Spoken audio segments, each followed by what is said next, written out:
रीट मुख्य परीक्षा का आयोजन फरवरी में होने वाला है, आप सभी को पता है। आपकी तैयारी अच्छी भी होगी और इस तैयारी को हम अंतिम रूप देने के लिए एक टेस्ट सीरीज़ लेकर आ रहे हैं। रीट लेवल फर्स्ट के लिए जैसा कि मैंने आपको बता दिया था कि ये वाला जो सिलेबस है, इस सिलेबस पे आधारित मैं आपके लिए एक टेस्ट लेके आने वाला हूँ। तो आज इस वीडियो के माध्यम से हम इस टेस्ट को सोल्व करने वाले हैं। आपको पीडीएफ चाहिए तो आपको टेलीग्राम ग्रुप में मिल जाएगी, ग्रुप का लिंक आपको कमेंट सेक्शन में मिल जाएगा। और जहाँ तक मेरा मानना है, रीट लेवल फर्स्ट के मैं 4 पेपर आपके लेने वाला हूँ। इस 5 पेपर के माध्यम से पूरा सिलेबस है हम कवर कर लेंगे। तो जो भी रीट लेवल फर्स्ट के विद्यार्थी हैं वो जरूर चैनल को सब्सक्राइब कर लें। आपके लिए पूरे सिलेबस को मैं कवर करवाने वाला हूँ। अलग अलग से आपको पहले बता दिया जाएगा कि कौन से टॉपिक से प्रश्न आपको पूछे जाएंगे। तो देखो, आज पहला टेस्ट है तो हम शुरू कर लेते हैं सीधा। आपको मैंने पहले ही बता दिया था कि इन टॉपिक से क्वेश्चन है वो आने वाले हैं। तो देखिए, पहले प्रश्न को लेकर हम आ रहे हैं आपकी स्क्रीन पे। तो ये रहा आपका पहला प्रश्न। 1 नंबर प्रश्न क्या कहता है कि कौन सा सही सुमेलित नहीं है। प्रश्न नंबर 1 क्या है, कौन सा सही सुमेलित नहीं है। आपको क्या करना है कि उत्तर इस प्रकार से देने हैं, आपको सोच लेना है। आपके सामने 4 ऑप्शन आपको दिखाई दे रहे होंगे, इनमें से आपको कौन सा लगता है वीडियो को पॉज करके देख लिया करो। उसके बाद में जैसे ही मैं आपको उत्तर बताऊं, आप अपना उत्तर भी साथ साथ में दे लिया करो। तो देखो, मेवात क्षेत्र है वो अलवर और भरतपुर को कहते हैं, ये बात बिल्कुल सही है। और वागड़ क्षेत्र किसको कहते हैं, डूंगरपुर और बांसवाड़ा को कहते हैं, ये भी बिल्कुल सही है। और हाड़ौती क्षेत्र है वो कौन सा है, कोटा, बूंदी, झालावाड़। तो 4 नंबर ऑप्शन भी सही है। लेकिन बोमट जो क्षेत्र है वो प्रतापगढ़, चित्तौड़गढ़ एरिया को नहीं कहते। तो ये 3 नंबर ऑप्शन है अपना असुमेलित हो जाएगा। तो इस प्रकार से आपको बताना है कि बोमट का जो एरिया है वो कौन से एरिया को कहते हैं राजस्थान के, वो आपको कमेंट सेक्शन में बताना, जिससे आपकी तैयारी का पता लगे। अब देखो, आगे दे रखा है कि राजस्थान शब्द का प्रयोग सर्वप्रथम किसने किया था। राजस्थान शब्द का प्रयोग सर्वप्रथम किसने किया। 4 ऑप्शन आपके सामने, आप बता दीजिए कमेंट सेक्शन में कि राजस्थान शब्द का सर्वप्रथम प्रयोग किसने किया था। तो किसने किया था, कर्नल जेम्स टोड ने किया था राजस्थान शब्द का सबसे पहले प्रयोग। राजस्थान के किस क्षेत्र में जयपुर शहर स्थित है। तो राजस्थान के कौन से एरिया में या कौन से क्षेत्र में आपका जो जयपुर शहर है वो स्थित है। 4 ऑप्शन आपके सामने, कमेंट सेक्शन में लिख दीजिए कि कौन से एरिया में जयपुर शहर स्थित है। तो कौन से में है, ढूंढाड़ के अंदर। देखो, आपको पीडीएफ से इतना होता है कि आपके पास जब टाइम होता है प्रॉपर तो आप पीडीएफ से टेस्ट दे सकते हो, लेकिन टाइम ज़्यादा नहीं बचा, अपना कंटेंट पढ़ा करो। और ये जो टेस्ट जो चीज़ें हैं, जो भी आपको टेस्ट में जो क्वेश्चन मिलते हैं वो आप अपना काम करते समय देख लिया करो, उसमें टाइम की बचत हो जाएगी। उसके बाद में देखो, annals and antiquities of Rajasthan नामक पुस्तक किसने लिखी थी। तो annals and antiquities of Rajasthan नामक पुस्तक के रचयिता कौन है, आपको कमेंट में लिखना है कौन है इसके रचयिता। 4 नंबर क्वेश्चन में तो कौन होंगे, कर्नल जेम्स टोड। किसके रचयिता, annals and antiquities of Rajasthan पुस्तक के रचयिता। अब देखो, उसके बाद में आगे वाला क्वेश्चन दे रखा है आपको कारण और कथन का। तो सबसे पहले इसको करने का तरीका होता है, आप कारण पढ़ लीजिए, उसके बाद में आपको क्या करना है, कथन पढ़ना है। तो देखो, बोल रहा है ये कि धौलपुर राजस्थान के सबसे पूर्व में स्थित है। बिल्कुल सही बात है कि धौलपुर जो है वो राजस्थान के पूर्व में स्थित है, सभी को पता है। अब बताओ, धौलपुर जब राजस्थान के पूर्व में स्थित है तो क्या क्या कंडीशन इसमें बनती है वो आपके माइंड में आनी चाहिए जब आपने ये टॉपिक कवर कर रखा है। तो धौलपुर पूर्व में, इसका मतलब सबसे पहले सूर्य उदय कहाँ पर होगा, धौलपुर जिले में ही होगा ना। तो धौलपुर जिले में सबसे पहले सूर्य उदय होगा। तो देखो, राजस्थान के सबसे पहले सूर्य उदय धौलपुर के सिल्लाना गांव में होता है। बिल्कुल सही बात है, क्योंकि ये सबसे पूर्व में, और नीचे कारण भी बता दिया इसने। तो दोनों ही चीज़ क्या होगी, ये सही होगी। तो कौन सा कथन सही हो जाएगा, अपना कथन सही है और कारण भी सही है। उसके बाद में देखो, आगे वाला क्वेश्चन है कि कर्क रेखा के संबंध में सही कथन कौन सा है। तो कर्क रेखा के बारे में जितने भी क्वेश्चन आपके बनते हैं, आपके माइंड में आ जाने चाहिए कि कर्क रेखा से संबंधित राजस्थान में कौन कौन से क्वेश्चन है वो बन रहे। तो कर्क रेखा भारत के 8 राज्यों से गुजरती है। तो बिल्कुल सही है कि कर्क रेखा भारत के 8 राज्यों से गुजरती है। अब कौन कौन से ये 8 राज्य हैं, ये कमेंट सेक्शन में जरूर लिखें, जिससे आपकी तैयारी का पता चलता है और आपको वो याद भी रहे। और कर्क रेखा डूंगरपुर के चिखली गाँव के नज़दीक से गुजरती है। जो कर्क रेखा है वो डूंगरपुर के चिखली गांव के क्या गुजरती है, एकदम नज़दीक से गुजरती है। तो ये भी बात बिल्कुल सही है, डूंगरपुर के चिखली गांव से नज़दीक से गुजरती है। और बांसवाड़ा शहर कर्क रेखा के सर्वाधिक नज़दीक शहर है, ये भी आपको पता होगा कि ये कर्क रेखा है वो बांसवाड़ा के सबसे नज़दीक स्थित है। तीनों की तीनों ऑप्शन है वो सही हैं। तो कौन से वाला हो जाएगा, इसमें 3 नंबर ऑप्शन है वो सही हो जाएगा। अब देखो, हम बात करते हैं 7 नंबर क्वेश्चन की। आपके सामने क्वेश्चन आपको दिखाई दे रहा होगा। क्या क्वेश्चन है कि ग्रीनविच रेखा के सापेक्ष राजस्थान स्थित है। तो ग्रीनविच रेखा के किस तरफ है वो राजस्थान की स्थिति है, ये हमसे पूछा गया है। 4 ऑप्शन आपको दिखाई दे रहे हैं, तो कौन से में हो जाएगा? उत्तरी, दक्षिणी, पूर्वी और पश्चिम। कौन से गोलार्ध में स्थित है? पूर्वी गोलार्ध में है वो राजस्थान स्थित है, ग्रीनविच रेखा के सापेक्ष। अब आपको कोण पूछे ना कि कौन से कोण में स्थित है, वो आप कमेंट सेक्शन में जरूर लिखें। वायुव्य कोण में है या कौन से कोण में है, ये आपको बताना है। उसके बाद में देखो, निम्न में से राजस्थान के संदर्भ में सही कथन है। निम्न में से राजस्थान के संदर्भ में सही कथन हमसे पूछा है 8 नंबर क्वेश्चन में। तो देखो, राजस्थान है वो 1 नवंबर 2001 को देश का सबसे बड़ा राज्य बना। क्या राजस्थान 1 नवंबर को सबसे बड़ा बना था क्या? नहीं, बिल्कुल देश का सबसे बड़ा राज्य है वो इसको इस टाइम नहीं बना था, तो ये लाइन गलत हो जाता है। राजस्थान का क्षेत्रफल 3,42,239 किलोमीटर है। सही, बिल्कुल सही बात है, जो कि देश का 10.14% है। ये वाली लाइन है वो गलत है, तो वह भी क्या हो जाएगा? गलत। क्यों? क्योंकि राजस्थान कितना है? 10.4% भाग है, ना कि 10.14। तो इन क्वेश्चन को पढ़ लिया करो, ऐसी ऐसी छोटी गलती इसमें आती है।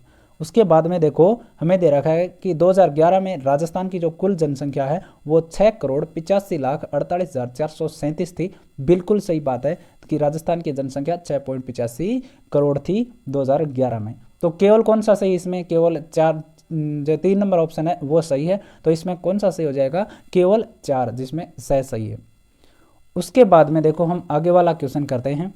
9 नंबर क्वेश्चन हमें दे रखा है कि निम्न कथनों पर विचार कीजिए। क्या लिखा है? निम्न कथनों पे हमें विचार करना है कि राजस्थान की अक्षांशीय सीमा 23 डिग्री 3 मिनट दक्षिण से 30 डिग्री 12 मिनट उत्तर में है। क्या ये लाइन बिल्कुल सही है? क्या आपको देखने में सही लगेगी, लेकिन जब आप अपने दिमाग से पढ़ोगे तो ये लाइन बिल्कुल गलत दे रखा है, क्योंकि आपको पता है 23 डिग्री उत्तर से 30 डिग्री, ये वाली लाइन इस पे सही बैठती है। तो ये वाला भी क्या हो जाएगा? गलत। और राजस्थान की देशांतरीय सीमा 69 डिग्री 30 मिनट पश्चिम से 78 डिग्री 17 मिनट पूर्व में, तो ये भी लाइन क्या हो जाती है? गलत हो जाती है। क्यों गलत हो जाती है आप सभी को पता होगा, और इस दोनों लाइन को सही करके आप कमेंट सेक्शन में जरूर लिखें। राजस्थान का कुल क्षेत्रफल 3,42,239 वर्ग किलोमीटर है। बिल्कुल सही बात है। और राजस्थान का जो आकार है वो अनियमित समचतुर्भुज वर्त या समचतुर्भुज जैसा दिखता है। ये बिल्कुल सही है। तो इसमें कौन सी सही बैठता है? केवल 2 ऑप्शन सही हैं, सी और डी। तो कौन सा ऑप्शन सही हो जाएगा? हमारा 2 नंबर वाला ऑप्शन है वो सही हो जाएगा। देखो, साथ साथ में उत्तर है वो दिया करो। चैनल को सब्सक्राइब जरूर कर लियो जिसने भी नहीं किया है, और ज़्यादा से ज़्यादा शेयर भी कर दिया करो। निम्न में से कौन सी रेखा राजस्थान के दक्षिण भाग से गुजरती है? निम्न में से कौन सी रेखा है वो राजस्थान के दक्षिण भाग से गुजरती है, वो हमें बताना है। 4 ऑप्शन आपके सामने है, तो कौन सी रेखा गुजरेगी? कर्क रेखा गुजरेगी। राजस्थान की उत्तर से दक्षिण लंबाई कितनी है? तो राजस्थान की उत्तर से दक्षिण लंबाई आपको पूछा गया, तो कितनी होगी इसमें? 826 किलोमीटर। और राजस्थान के रेतीले शुष्क मैदान तथा अर्ध शुष्क संक्रमणकालीन मैदानों को कौन सी समवर्षा रेखा है वो अलग करती है? राजस्थान के 2 ऐसे भाग हैं, जो जैसे रेतीला शुष्क मैदान है और अर्ध शुष्क संक्रमणकालीन मैदान है। इन दोनों को कौन सी समवर्षा रेखा है वो अलग अलग करती है, ये हमसे पूछा गया है। तो कौन सी करेगी? 25 सेंटीमीटर समवर्षा रेखा।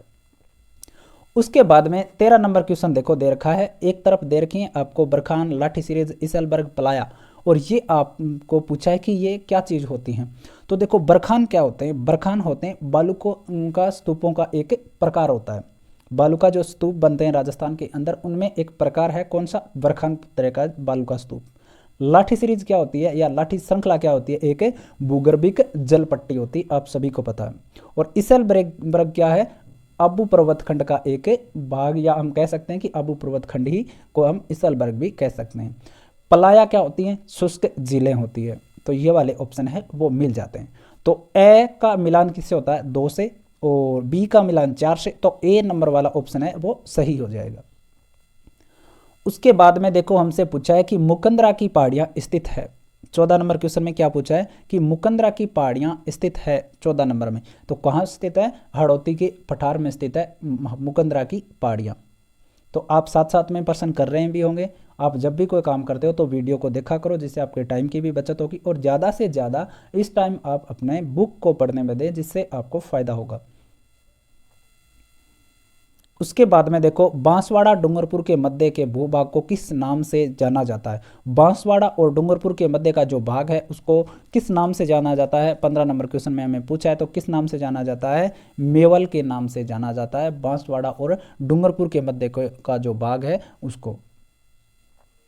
उसके बाद में देखो हमें एक तरफ दे रखी है पर्वत शिखर और दूसरी तरफ दे रखी है उनकी ऊंचाई 16 नंबर क्वेश्चन में। तो देखो जरगा चोटी की ऊंचाई कितनी है, आप सभी को पता है कि जरगा चोटी की जो ऊंचाई है वो 1224 है या 1001 है या 1431 है या 1055 है, ये हमसे पूछा गया है। तो देखो जरगा चोटी की ऊंचाई कितनी हो जाएगी 1437 और कुंभलगढ़ की कितनी हो जाएगी 1224 और रघुनाथगढ़ की कितनी हो जाएगी 1055 और कमलनाथ की कितनी हो जाएगी 1001। तो कौन सा ऑप्शन सही हो जाएगा, बे नंबर जो ऑप्शन है वो सही हो जाएगा इसमें।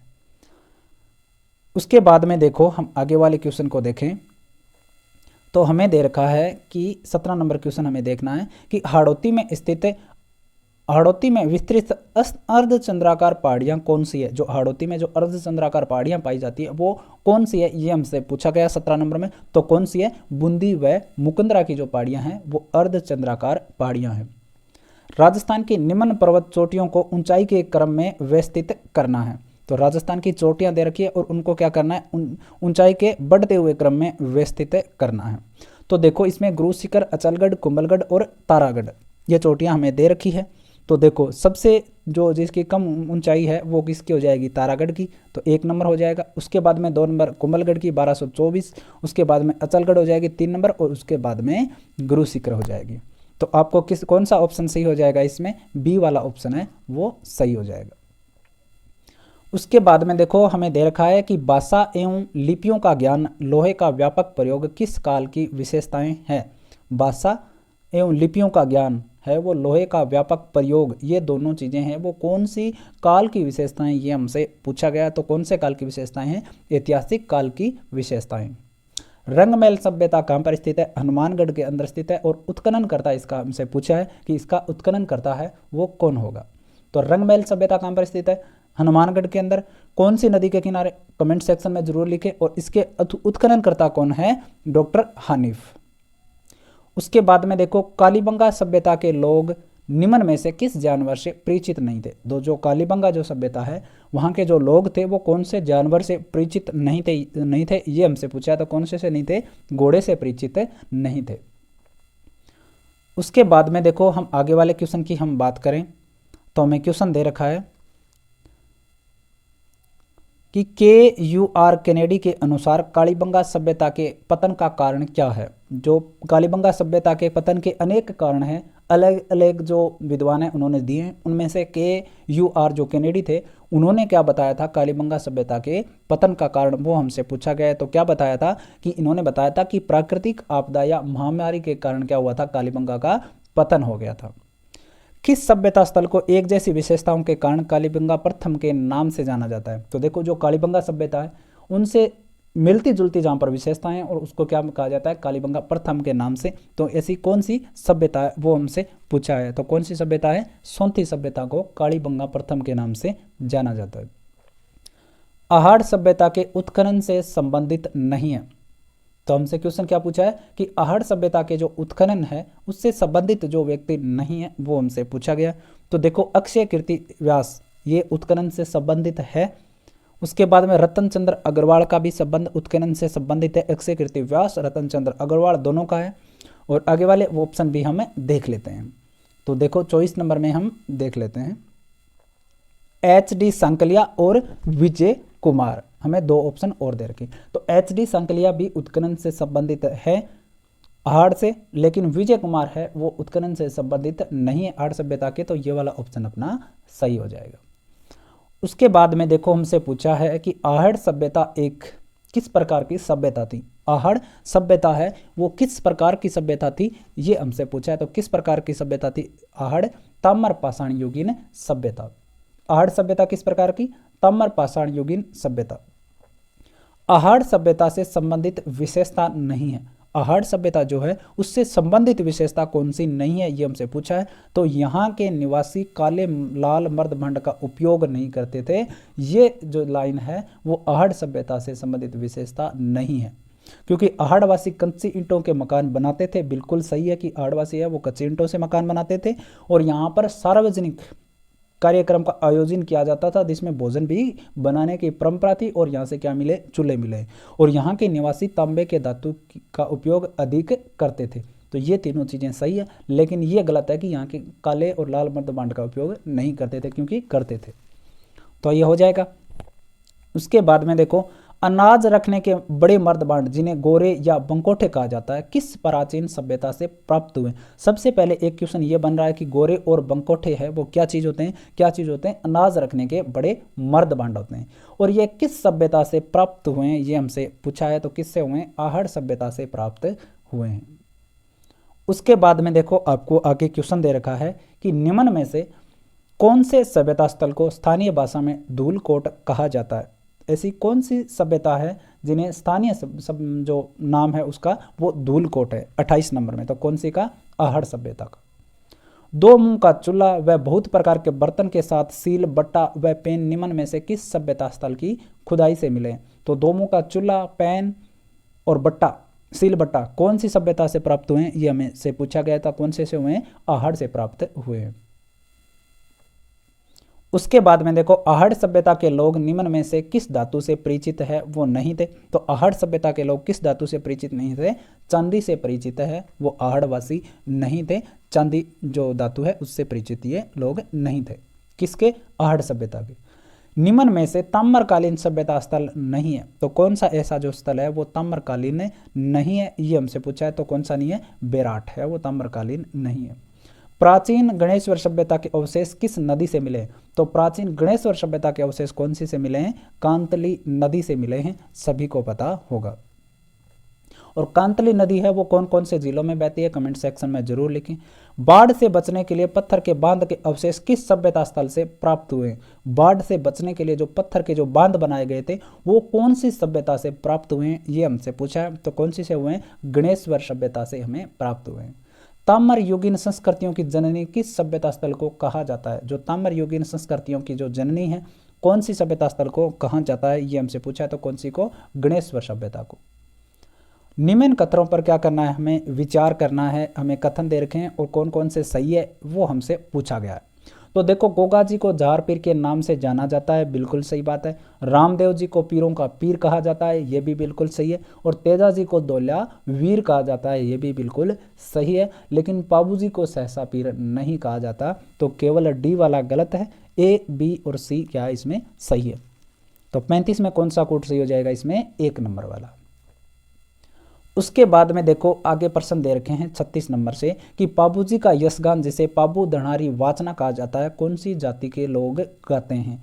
पाबूजी का यशगान जिसे पाबू दणारी वाचना कहा जाता है कौन से जाति के लोग हैं वो गाते हैं। तो कौन सी के गाएंगे, थोरी जाति के लोग गाएंगे। हमें बताना है असत्य कौन सा है 37 नंबर में। तो देखो, जातरू किन्हें कहते हैं, जो रामदेव जी के जो पैदल यात्री जाते हैं, जो भगत पैदल यात्रा करके धोख लगाने जाते हैं उनको क्या कहा जाता है, जातरू कहा जाता है। और रामदेव जी के चमत्कार को क्या कहा जाता है, पर्चा कहा जाता है, ये भी सही है। और रामदेव जी के पद चिन्ह को क्या कहा जाता है, पगल्या कहा जाता है, ये भी बात है सही है। रामदेव जी के मंदिर के चारों तरफ स्थित जंगल को क्या कहते हैं, आण, ये बिल्कुल गलत है। तो इसमें 4 नंबर असत्य हो जाएगा। उसके बाद में देखो कि गोगा जी का जो मंदिर है गोगामेड़ी में स्थित है से संबंधित कथनों पर विचार करना है और सही कूट का हमें क्या करना है, चयन करना है। तो देखो कौन सा जो कथन है वो सही है ये हमसे पूछा गया। तो देखो, मूल मंदिर का निर्माण जो गोगा जी के जो गोगामेड़ी है उसका निर्माण गंगा सिंह ने करवाया था, बिल्कुल गलत है। मंदिर का निर्माण गंगा सिंह ने मूल मंदिर का निर्माण नहीं करवाया था। मंदिर के मुख्य द्वार पर अल्लाह लिखा है, तो मुख्य द्वार पर भी अल्लाह नाम नहीं लिखा है। यहाँ भाद्रपद कृष्णा नवमी गोगा नवमी को मेला भरता है, ये बिल्कुल सही है कि गोगा नवमी के दिन क्या भरता है, मेला भरता है। और यहाँ इसका आकार मकबरे के समान है, ये भी बात है सही है। तो कौन सा ऑप्शन सही हो जाएगा इसमें, 2 नंबर वाला। किस लोक देवता के मंदिर में सांप की बोम्बी की पूजा की जाती है। तो ऐसे कौन से देवता हैं जो लोक देवता हैं जिनके मंदिर में सांप की बोम्बी की पूजा की जाती है। तो 39 में कौन सा सही हो जाएगा, हरिराम बाबा। अर्ण बावणी ग्रंथ किस संत द्वारा लिखा गया? तो अर्ण बावणी जो ग्रंथ है वो किस संत के द्वारा लिखा गया, ये हमसे पूछा गया 40 नंबर में। तो किस संत ने लिखा था? रामचरण जी ने अर्ण बावणी नामक ग्रंथ लिखा था।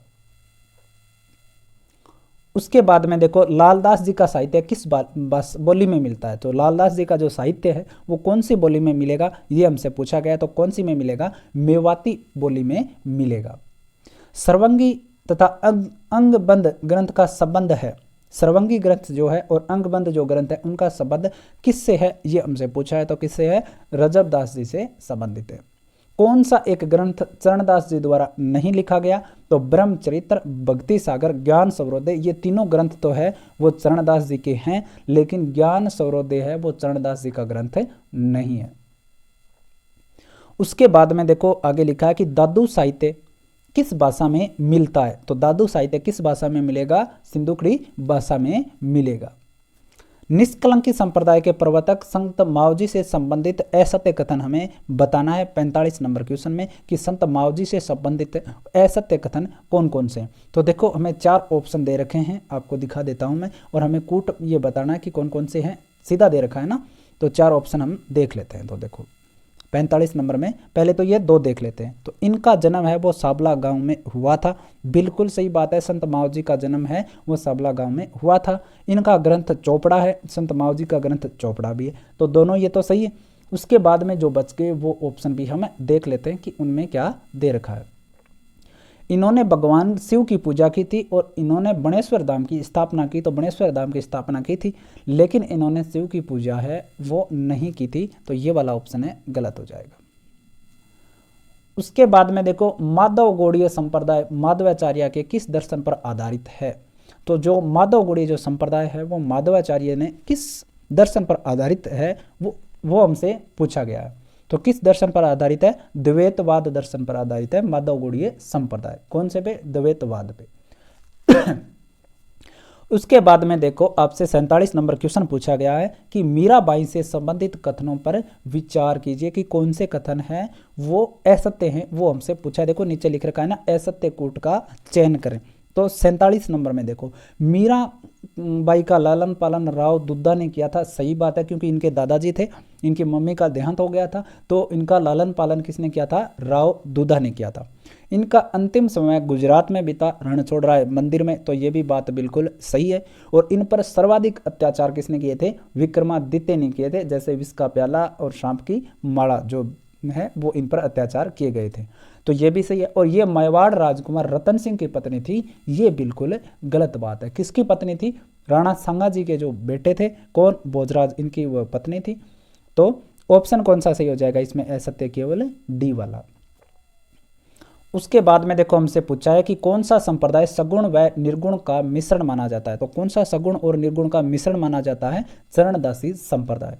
दिल्ली पर हुए नादिर शाह के आक्रमण की भविष्यवाणी किसने की थी? तो दिल्ली पर जो नादिर शाह का जो आक्रमण हुआ उसकी भविष्यवाणी भी चरणदास जी ने की थी।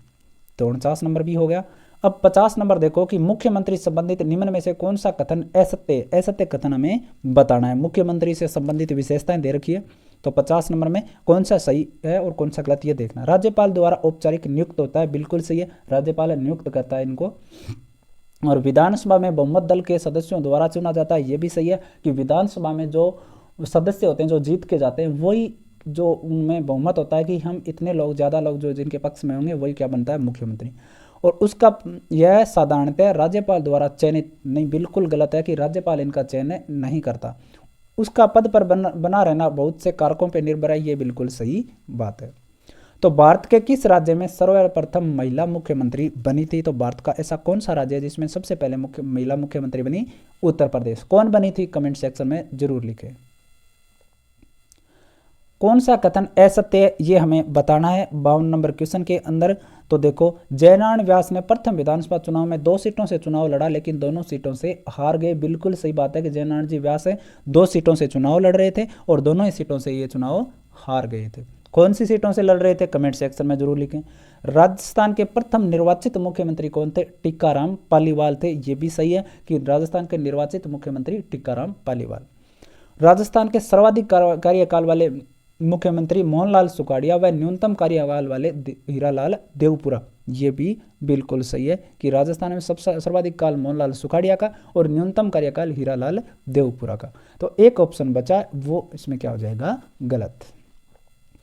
उसके बाद में देखो 53 में हमें पूछा है कि असत्य कथन कौन सा है। 53 में क्या पूछा है हमसे, असत्य कथन पूछा है। तो देखो राजस्थान के सबसे युवा मुख्यमंत्री कौन बने थे, शिवचरण माथुर बने थे। राजस्थान के सबसे युवा मुख्यमंत्री कौन बने थे, शिवचरण माथुर बने थे।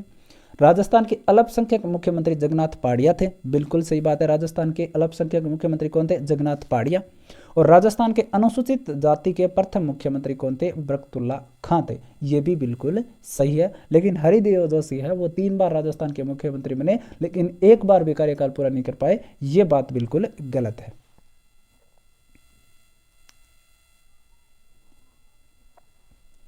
आगे क्वेश्चन दे रखा है कि निम्न में से कौन सा कथन असत्य है। असत्य कथन का हमें क्या करना है, चुनाव करना है। तो देखो भैरव सिंह शेखावत राजस्थान के एकमात्र मुख्यमंत्री है जो उपराष्ट्रपति बने, बिल्कुल सही बात है। राजस्थान के जो एकमात्र ऐसे मुख्यमंत्री जो उपराष्ट्रपति बने वो भैरव सिंह शेखावत है। हीरालाल देवपुरा राजस्थान के एकमात्र मुख्यमंत्री जो राज्य वित्त आयोग के अध्यक्ष भी रहे, तो ये भी सही है बिल्कुल। और राजस्थान में संभागीय व्यवस्था की शुरुआत 1987 में पुनः हुई थी ना, और किसने की थी, हरिदेव जोशी ने की थी, तो ये भी सही बात है। बीच वाली जो 3 नंबर लाइन है वो गलत हो जाएगी। असत्य सत्य कथन का हमें क्या करना है, चुनाव करना है कि कौन कौन से कथन है वो सत्य हैं, ये हमें बताना है 55 नंबर क्वेश्चन में। तो देखो राजस्थान के गैर कांग्रेसी मुख्यमंत्री भैरव सिंह शेखावत बने, बिल्कुल सही बात है। सबसे पहले गैर कांग्रेसी कौन बने थे, भैरव सिंह शेखावत। हरिदेव जोशी लगातार 10 बार विधायक रहे प्रथम आम चुनाव से मृत्यु तक, बिल्कुल सही बात है कि हरिदेव जोशी जी ने 10 बार चुनाव जीता था और 10 बार क्या रहे थे, वो सदस्य रहे थे विधानसभा के। राजस्थान में प्रथम राष्ट्रपति शासन के समय मुख्यमंत्री कौन थे, मोहनलाल सुखाड़िया, और इन्हीं के समय पंचायती राज व्यवस्था की शुरुआत हुई। तो राजस्थान में जब पहली बार राष्ट्रपति शासन लगा था तो मुख्यमंत्री कौन थे, मोहनलाल सुखाड़िया थे, और इन्होंने के समय क्या हुई थी, पंचायती राज व्यवस्था की शुरुआत हुई थी, बिल्कुल सही है। और राजस्थान में प्रथम मध्यावधि चुनाव भैरव सिंह शेखावत के समय हुए, ये भी बिल्कुल सही है कि राजस्थान में प्रथम मध्यावधि चुनाव है वो भैरव सिंह शेखावत जी के समय हुए थे। तो चारों के चारों सही है, तो कौन सा ऑप्शन सही हो जाएगा, 4 नंबर। मुख्य सचिव के पद पर नियुक्त होने वाले अधिकारी निम्न द्वारा चयन किया जाता है। तो जो मुख्य सचिव के पद पर जो व्यक्ति नियुक्त किया जाता है उसका चयन किसके द्वारा किया जाता है, ये हमसे पूछा है 56 नंबर के अंदर। तो किसके द्वारा किया जाएगा, मुख्यमंत्री के द्वारा चयन किया जाएगा। श्रीमती वसुंधरा राजे राजस्थान की प्रथम बार मुख्यमंत्री कब बनी थी। तो श्रीमती वसुंधरा जी राजे जो मुख्यमंत्री बनी राजस्थान की पहली बार कब बनी थी, वो हमसे पूछा है। तो कब बनी थी, 2003 से 8 के बीच। संविधान के अनुसार मुख्यमंत्री होते हैं, संविधान के अनुसार मुख्यमंत्री क्या होते हैं, नियुक्त होते हैं। कौन करता है, राज्यपाल। निम्न में से कौन सा कथन असत्य, ये हमसे पूछा है 59 नंबर क्वेश्चन के अंदर। हम देख लेते हैं एक से ज़्यादा कूट इसमें है या नहीं, केवल इसमें से चुनाव ही करना है, ठीक है। तो देखो हमें पूछा है कि राज्य मंत्री परिषद का अध्यक्ष होता है मुख्यमंत्री। 59 नंबर में क्या दे रखा है कि राज्य मंत्री परिषद का अध्यक्ष कौन होगा, मुख्यमंत्री होता है, ये बिल्कुल सही है। राज्य में राज्यपाल को औपचारिक प्रधान बनाया गया है और मुख्यमंत्री को वास्तविक प्रधान, ये भी बात है सही है। और संवैधानिक दृष्टि से मुख्यमंत्री की नियुक्ति राज्यपाल करता है, बिल्कुल ये भी सही है। और मंत्री परिषद सामूहिक रूप से मुख्यमंत्री के प्रति उत्तरदायी होती है, ये बिल्कुल गलत है, ठीक है। उसके बाद में देखो हम बात कर लेते हैं 60 नंबर क्वेश्चन की। शिक्षा वाणी कार्यक्रम के अंतर्गत हवा महल कार्यक्रम का प्रसारण कब किया जाता है। तो शिक्षा वाणी कार्यक्रम के अंतर्गत जो हवा महल कार्यक्रम है उसका प्रसारण कब किया जाता है, ये हमसे पूछा है। तो कब किया जाता है, प्रत्येक शनिवार को है वो किया जाता है हवा महल का कार्यक्रम, हवा महल कार्यक्रम का प्रसारण। राजस्थान शिक्षा द्वारा कोरोना महामारी अवधि के में बच्चों को घर से पढ़ने की सुविधा प्रदान करने हेतु निम्नलिखित में से कौन सा प्रारंभ किया गया कार्यक्रम। तो कोरोना काल में जब बच्चों को घर में शिक्षा देने के लिए जो कार्यक्रम की शुरुआत की गई जिसके तहत उनको शिक्षा दी जा सके, तो ऐसा कौन सा कार्यक्रम था, ये हमसे पूछा है। तो कौन सा था, स्माइल कार्यक्रम। गुणवत्तापूर्ण शिक्षा के लिए राज्य की पहल प्रक्रिया भाग नहीं है। तो गुणवत्तापूर्ण शिक्षा के लिए राज्य की पहल प्रक्रिया का भाग जो नहीं है, ये हमसे पूछा है 62 नंबर क्वेश्चन में। तो कौन सा नहीं है इसमें, TCP। स्माइल प्रोजेक्ट या स्माइल प्रोजेक्ट का सही पूर्ण रूप क्या है, तो स्माइल प्रोजेक्ट जो है उसका पूर्ण रूप क्या है ये हमसे पूछा है, तो क्या होता है इसमें social media interface for learning engagement, तो 1 नंबर वाला इसमें सही हो जाएगा। मिशन समर्थक कार्यक्रम किन बच्चों के लिए प्रारंभ किया गया, तो मिशन समर्थ कार्यक्रम जो है वो कौन से बच्चों के लिए प्रारंभ किया गया ये हमसे पूछा गया है, तो कौन से के लिए किया गया इसमें, तो विशेष आवश्यकताओं वाले बच्चों के लिए है वो मिशन समर्थ कार्यक्रम है वो शुरू किया गया। उसके बाद में शिक्षा दर्शन कार्यक्रम का प्रारंभ कब किया गया, शिक्षा दर्शन कार्यक्रम का प्रारंभ है वो कब किया गया था, तो कब किया गया था 1 जून 2020 को किया गया था। उसके बाद में देखो दीक्षा राइज में राइज का पूरा नाम, तो दीक्षा राइज में राइज का जो पूरा नाम है वो हमसे पूछा गया है 66 नंबर में, तो क्या होता है इसका Rajasthan interface for school educators, तो 1 नंबर इसमें सही हो जाएगा। निम्नलिखित में से कौन सा कार्यक्रम कोरोना काल में प्रारंभ नहीं किया गया, जो कोरोना काल के अंदर कार्यक्रम प्रारंभ नहीं किया गया वो हमसे पूछा गया है, तो कौन सा नहीं किया गया, सतत एवं व्यापक मूल्यांकन है वो कोरोना काल में शुरू नहीं किया गया। उसके बाद में देखो CCE में रचनात्मक आंकलन FA कब किया जाता है, जो CCE में जो रचनात्मक आंकलन किया जाता है वो कब किया जाता है वो हमसे पूछा गया 68 में, तो कब किया जाता है वो अधिगम प्रक्रिया के दौरान। SIQE का पूरा नाम, SIQE का पूरा नाम हमसे पूछा है, तो क्या होता है इसमें state initiative for quality education. उसके बाद में देखो 70 नंबर पूछा हमें कि पूर्व बाल्य अवस्था देखभाल और शिक्षा संबंधी प्रावधान निम्न में से किस अनुच्छेद में किया गया, पूर्व बाल्य अवस्था देखभाल और शिक्षा संबंधी प्रावधान है वो कौन से अनुच्छेद के अंदर किया गया, तो ये हमसे पूछा है, तो कौन से में, अनुच्छेद 45 में। भारतीय संसद में शिक्षा का अधिकार संबंधी 86वां संवैधानिक संशोधन विधेयक कब पारित किया गया, तो 86वां संविधान संशोधन कब पारित किया गया ये हमसे पूछा गया, तो कब किया गया था 2012 में। महात्मा गांधी ने बच्चों की निःशुल्क एवं अनिवार्य शिक्षा संबंधी योजना का समर्थन किया था, वह किस नाम से जानी जाती है, तो जो महात्मा गांधी जी थे वो बच्चों को निःशुल्क शिक्षा देने का समर्थन किया था उन्होंने, तो कौन सी योजना के समर्थन में थे वो हमसे पूछी गई है 72 नंबर क्वेश्चन में, तो कौन सी थी, वर्धा योजना। उसके बाद में निःशुल्क एवं अनिवार्य शिक्षा अधिकार निम्नलिखित में से किस आयु सीमा वाले बच्चों से संबंध है, तो निःशुल्क एवं अनिवार्य शिक्षा कितने उम्र के बच्चों को दी जाती है ये हमसे पूछा है, तो किन को दी जाती है, 6 से 14 वर्ष के बच्चों को। उसके बाद में देखो हमसे पूछा है कि निःशुल्क शिक्षा अधिकार अधिनियम 2009 देश में लागू कब हुआ था, जो निःशुल्क एवं अनिवार्य शिक्षा का जो अधिकार है वो देश में कब लागू हुआ था ये हमसे पूछा है, तो कब हुआ था 1 अप्रैल 2010 में निःशुल्क एवं अनिवार्य शिक्षा अधिकार है वो लागू हुआ था। निःशुल्क एवं अनिवार्य शिक्षा अधिकार 2009, अनिवार्य शब्द का अर्थ क्या है, तो निःशुल्क एवं अनिवार्य शिक्षा अधिकार 2009 जो है उसमें अनिवार्य जो शब्द है उसका मतलब क्या होता है ये हमसे पूछा गया, तो क्या मतलब होता है इसका कि उचित सरकारें दाखिले उपस्थिति प्रारंभिक शिक्षा की पूर्णता को सुनिश्चित करेंगी, ये वाला इसका अर्थ होता है। उसके बाद में देखो हमसे पूछा है कि शिक्षा अधिकार अधिनियम 2009 के अनुसार विशेष आवश्यकता वाले बच्चों को पढ़ाना चाहिए, शिक्षा अधिकार अधिनियम 2009 जो है उनके अनुसार जो विशेष आवश्यकता वाले जो बच्चे होते हैं उनको पढ़ाना चाहिए।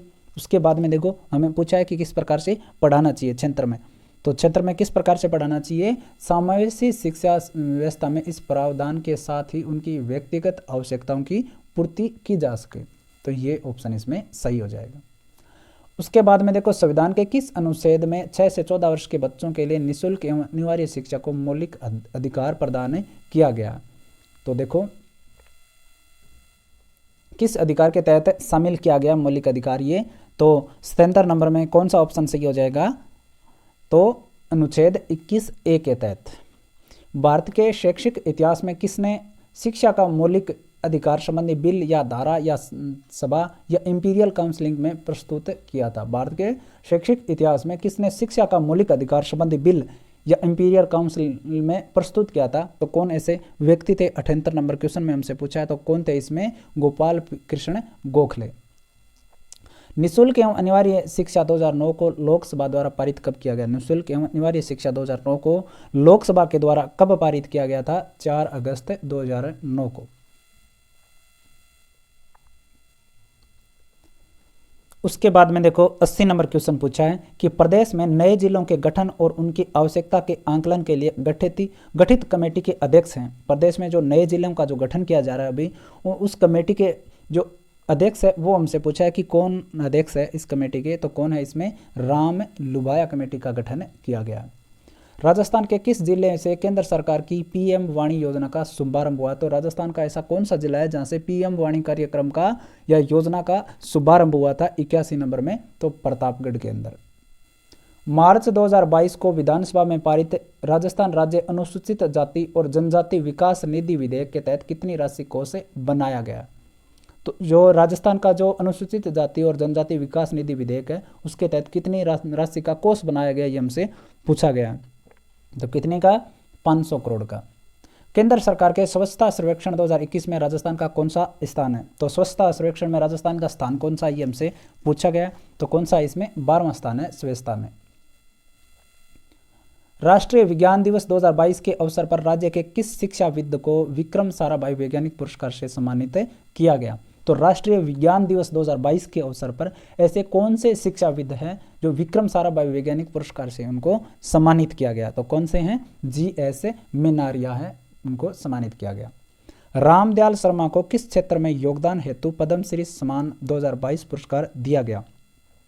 तो रामदयाल जी जो शर्मा है उनको कौन सा ऐसा क्षेत्र है जिसके तहत पद्मश्री पुरस्कार है उनको 2022 का प्रदान किया गया? 85 नंबर में हमसे पूछा है, तो संगीत एवं नौटंकी कला के संबंध में। उसके बाद में 86 नंबर क्वेश्चन हम पढ़ें तो हमें दे रखा कि प्रदेश के किन जिलों में हाल ही में 1800 मेगावाट क्षमता के 2 सोलर पार्क विकसित करने की मंजूरी प्रदान की गई है? तो राजस्थान का ऐसा कौन सा जिला है जिसमें 1800 मेगावाट क्षमता के 2 सोलर पार्क विकसित करने की जो मंजूरी दी गई है, वो कौन कौन से जिले हैं, ये हमसे पूछा गया। तो कौन से जिले इसमें? जैसलमेर और बीकानेर में। उसके बाद में देखो रिपोर्ट 2021 के अनुसार राजस्थान में कुल वनावरण प्रदेश के भौगोलिक क्षेत्रफल का कितना प्रतिशत है? वनावरण प्रदेश के भौगोलिक क्षेत्रफल का कितना है, ये हमसे पूछा है। तो कितना इसमें? 4.87%। राजस्थान का सागवान कौन सा वृक्ष है? राजस्थान का जो सागवान वृक्ष जो जिसको कहते हैं वो कौन सा वृक्ष है, ये हमसे पूछा है। तो कौन सा हो जाएगा इसमें? रोहिड़ा। निम्न में से एक वृक्ष को राजस्थान का गौरव के नाम से जाना जाता है। तो राजस्थान का गौरव कौन से वृक्ष को कहा जाता है? खेजड़ी को कहा जाता है। राजस्थान का राज्य खेल कौन सा है? राजस्थान का राज्य खेल कौन सा है? Basketball.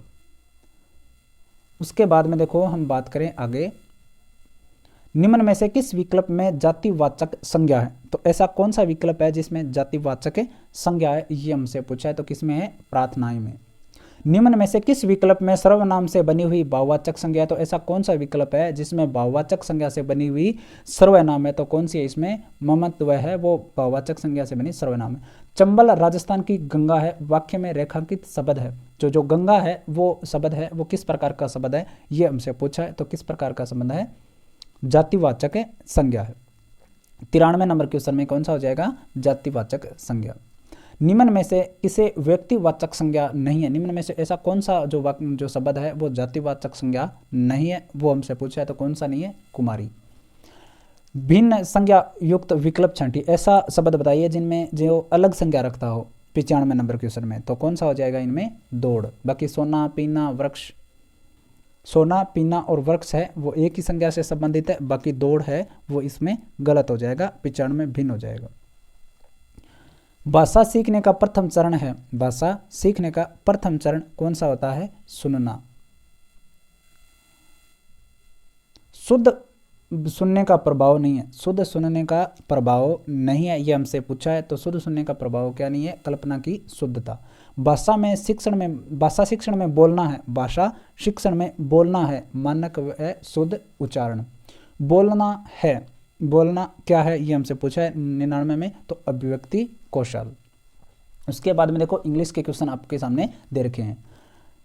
12 inches Mac dot foot, तो इसमें कौन सा आर्टिकल आएगा, ये हमसे पूछा है 100 नंबर के अंदर। तो 100 नंबर में कौन सा आ जाएगा? An foot. His father is dot MLA, तो कौन सा आर्टिकल आएगा 101 में? तो कौन सा आ जाएगा? An MLA। उसके बाद में देखो हम बात कर लेते हैं आगे। सी इज स्टडिंग डॉट इंग्लिश, तो कौन सा जो आर्टिकल है वो आना चाहिए? तो कौन सा आना चाहिए इसमें? नो आर्टिकल आना चाहिए। They left about dot dot dot hour ago. तो इसमें कौन सा आर्टिकल आना चाहिए 103 नंबर में, तो कौन सा आना चाहिए, an. Latest model features alloy wheel and dot dot electronics alarm. तो देखो इसमें दोनों जगह क्या क्या आना चाहिए वो हमसे पूछागी कि कौन सा आर्टिकल आएगा या नहीं आएगा। तो देखो पहले में तो आ जाएगा द लेटेस्ट, ठीक है, और लास्ट वाले में क्या आ जाएगा, एन इलेक्ट्रॉनिक, ठीक है।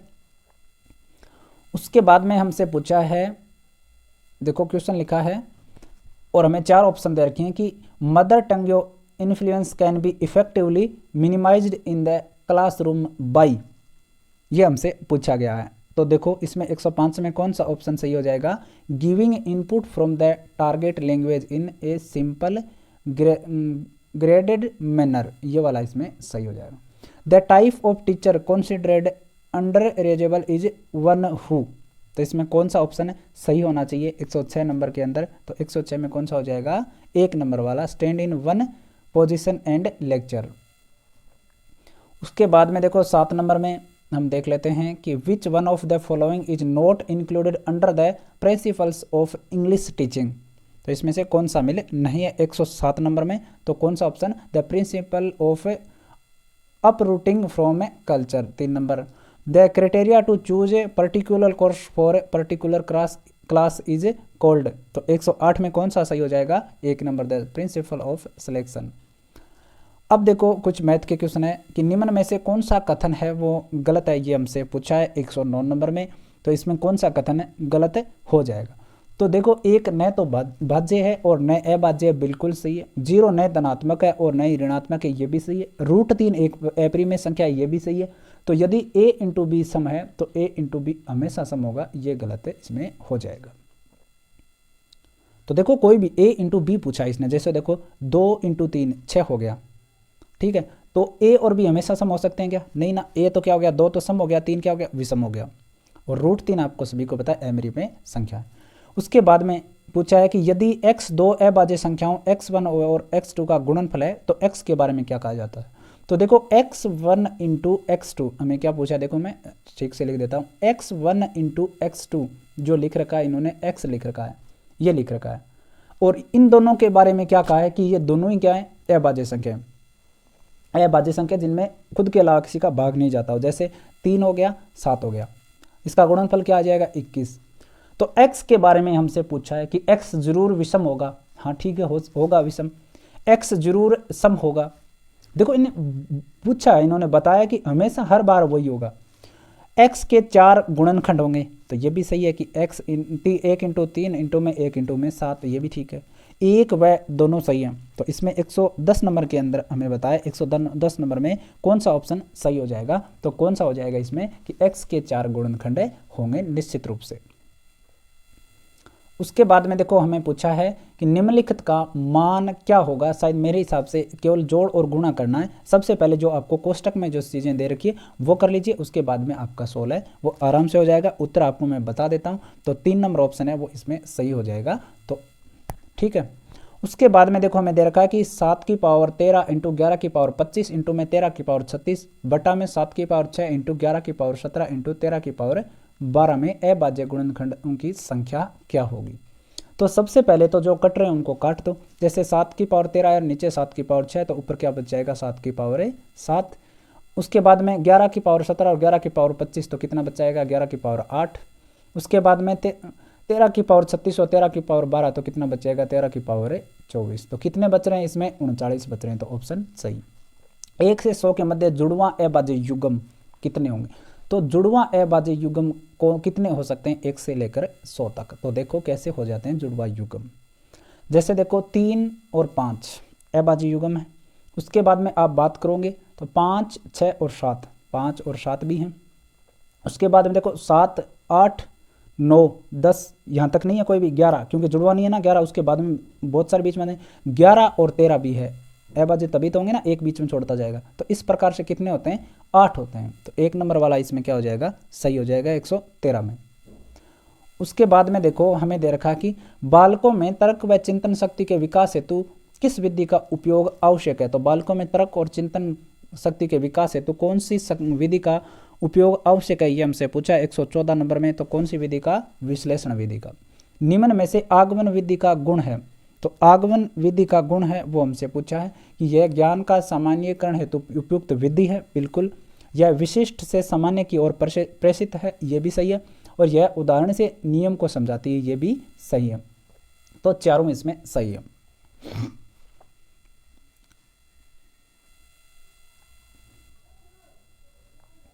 उसके बाद में देखो प्रयोगशाला विधि का गुण नहीं है, ये हमसे पूछा है 116 नंबर में कि प्रयोगशाला विधि का कौन सा गुण नहीं है, तो कौन सा नहीं है, बालक अपने आंकड़ों का निरीक्षण स्वयं करता है, ये प्रयोगशाला विधि का गुण नहीं है।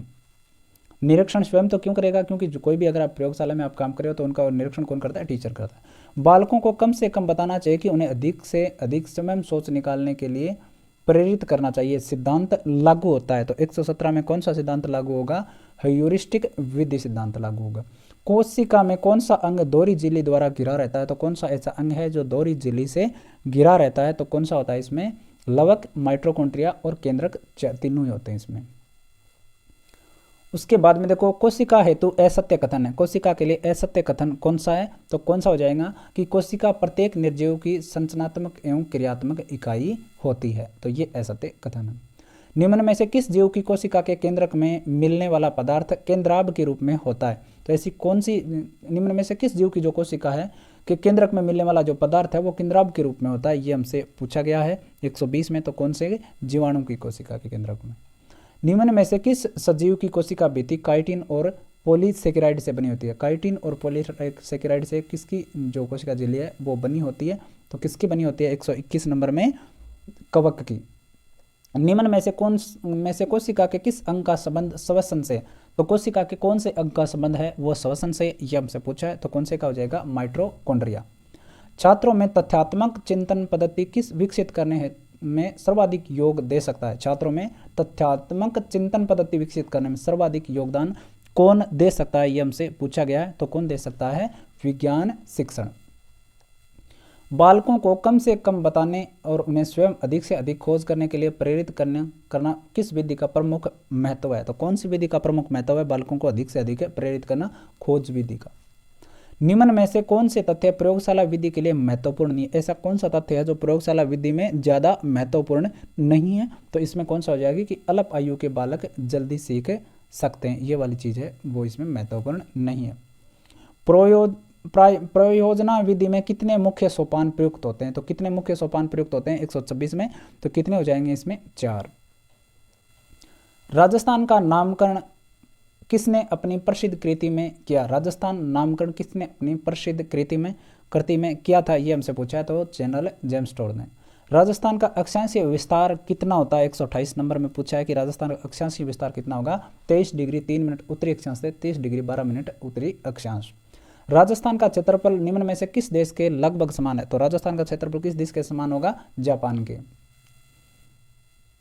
राजस्थान की पूर्व से पश्चिम तथा उत्तर से दक्षिण चौड़ाई दर्शाने वाली दोनों रेखाएं किस जिले से एक दूसरे को काटती है, तो पूर्व पश्चिम और उत्तर दक्षिण चौड़ाई को काटने वाली रेखाएं कौन से जिले में काटती है वो हमसे पूछा है, तो 130 में कौन से अजमेर जिले से, नागौर जिले से।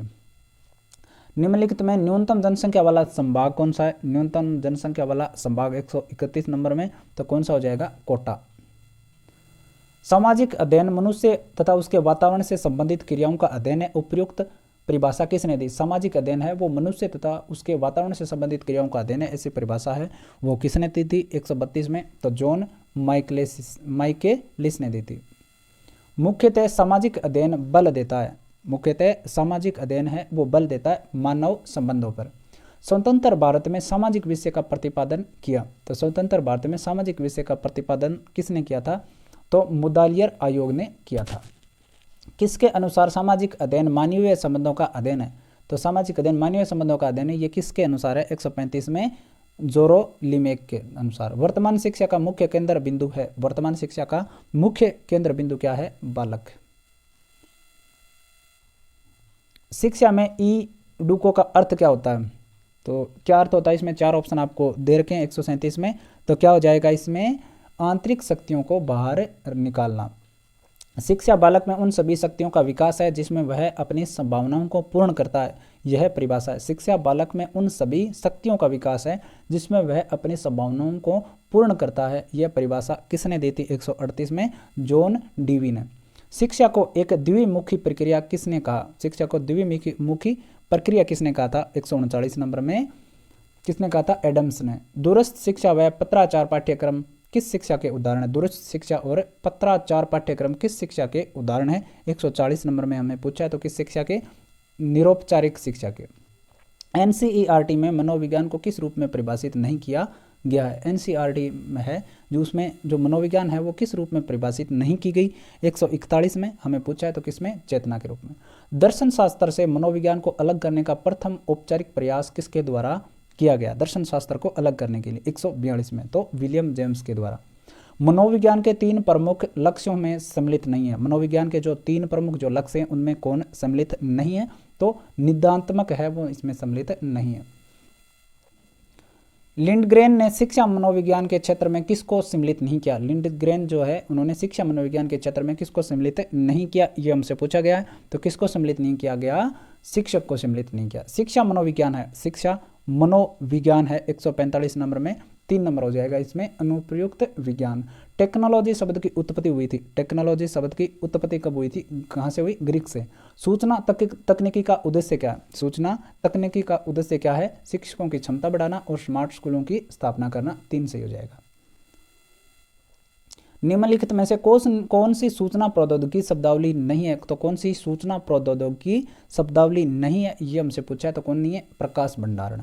बाकी साइबर स्पेस, अपलोड और मॉडेम तीनों संबंधित है। विभिन्न प्रकार की सूचनाओं को प्राप्त करने के लिए उपयोग में लाई जाने वाली तकनीक कहलाती है। विभिन्न प्रकार की सूचनाओं को प्राप्त करने के लिए उपयोग में ली जाने वाली तकनीक क्या कहलाती है? 149 में तो क्या कहलाई जाएगी? सूचना तकनीक।